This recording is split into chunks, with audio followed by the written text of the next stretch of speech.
странах Центральной Азии наблюдается рост религиозного радикализма и экстремизма.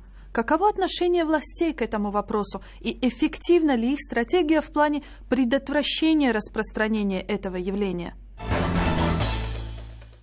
Исследователи характеризуют религиозный экстремизм как отрицание системы традиционных для общества религиозных ценностей, а также агрессивную пропаганду идей, противоречащих этим понятиям.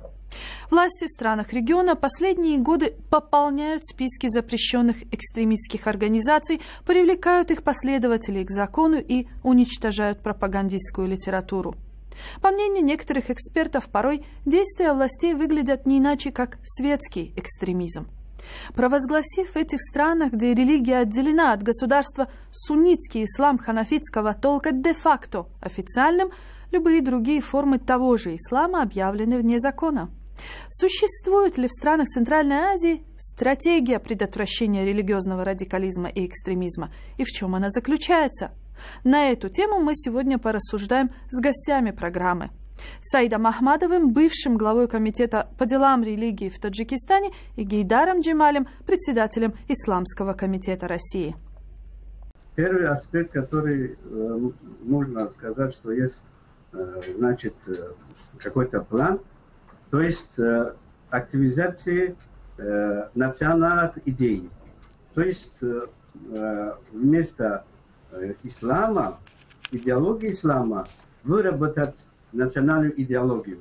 Второй стратегический план, который я хотел сказать здесь, что они опираются на тех, направлениях, школах, правоведческих школах, мазхабов, который действительно здесь распространен, оно как-то исторически противостоит радикализму в какой-то мере. Я не сказал бы, что это полностью можно сказать, что он против радикализма. Это ханифизм. Ханифизм лояльный к властям, мазхаб. Вот этот, я думаю, что это второй, что они ориентируются в власти. Я считаю, что апелляция к национальной идеологии для того, чтобы противостоять идеям ислама, это, проехавшая, уже неэффективная методика, потому что она явно заимствована из ататюрковской реформистской практики 20-30-х годов. В то время буржуазный национализм, либерализм, прогрессистско-просветительские идеи были в наступлении. Вы считаете неэффективной ту политику, которую... Почему? Объединяют либерализм, на который делают ставку сегодняшние бывшие коммунисты, захватившие власть в республиках. Этот либерализм рассыпается во всем мире. Он закончился как исторический период. Он ведет арьергардные бои и огрызается. А ислам является наступательной идеологией, которая провозглашает принципы социальной справедливости, пришедшие на смену обанкротившемуся марксизму. К беседе наших гостей мы еще вернемся. Международные правозащитники уверены, что Узбекистан ведет жесткую борьбу с любыми нетрадиционными проявлениями религии. Еще в начале 90-х годов правительство Ислама Каримова под лозунгом борьбы против религиозного экстремизма, радикализма и фундаментализма ужесточило наказание в законодательстве страны. Независимые источники утверждают, что сегодня не менее 15 тысяч человек отбывают наказание в тюрьмах по обвинению в членстве Хизбут-Тахрир, ваххабизм, салафизм, акрамия, исламское движение Узбекистана. По их мнению, большинство этих осужденных не имеют отношения к экстремизму. В этой стране запрещено частное религиозное образование. Наблюдатели уверены, что именно жесткое подавление религиозной деятельности в Узбекистане стало контрпродуктивной мерой, которая еще более радикализировала мусульманское общество.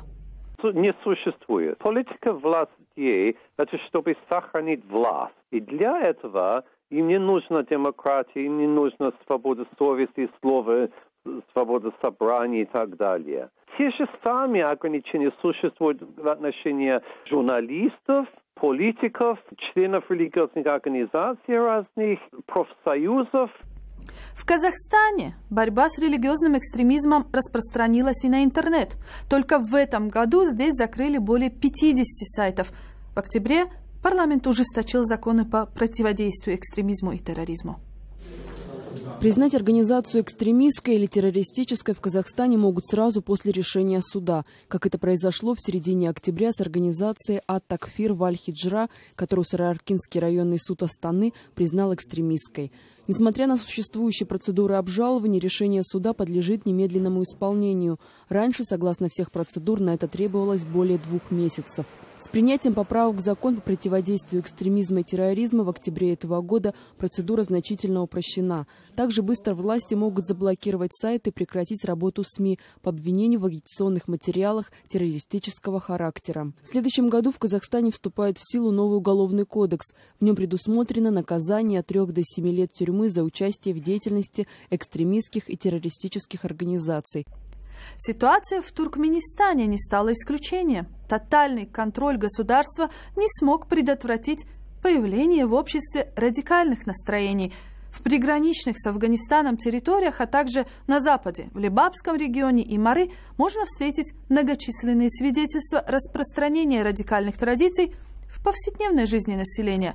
Об этом из Ашхабада в беседе с коллегой из туркменской службы радио «Свобода» Гузель Худайбердиевой расскажет публицист Анамурат Бугаев.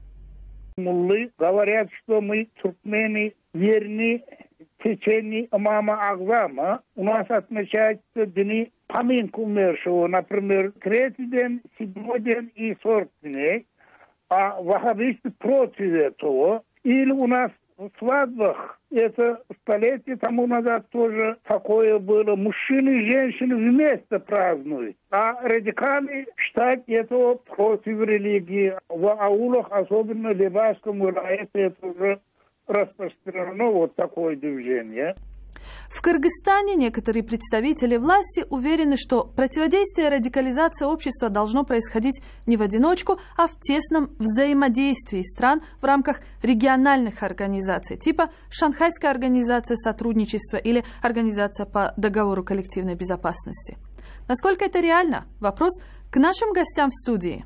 У всех этих стран, я имею в виду, кроме центральноазиатских, у них понятно, что у них общая платформа и общая более или менее ситуация, но, может быть, кроме Кыргызстана. Вот. А, скажем, у других стран, таких как Китай и Россия, у них разные повестки, и у них разные интересы. И поэтому очень трудно ожидать, что Пекин и Москва, особенно в нынешних условиях большого политического кризиса, будут эффективно согласовывать свои повестки по центральноазиатскому вопросу. Хорошо.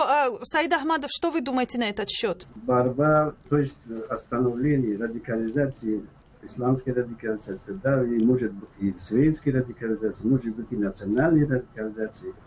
Эта радикализация должна происходить в самих республиках. То есть сами лидеры власти этих государств должны заботиться о том, что этого не произошло.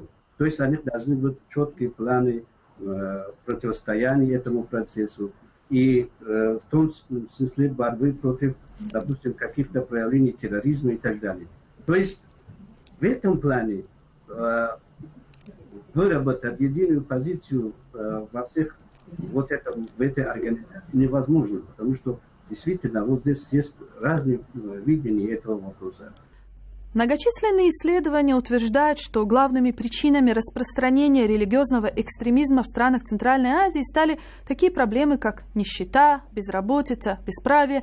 Эксперты считают, что исламский экстремизм стал ничем иным, как своеобразным пугалом в руках авторитарных режимов, как бы предупреждающих народ. Если не они, то именно эти силы займут их место. С другой стороны, говорят те же критики, именно угроза религиозного экстремизма связывает руки западных стран и международных организаций в продвижении демократических реформ в регионе. В итоге образовывается замкнутый круг, из которого сложно найти выход.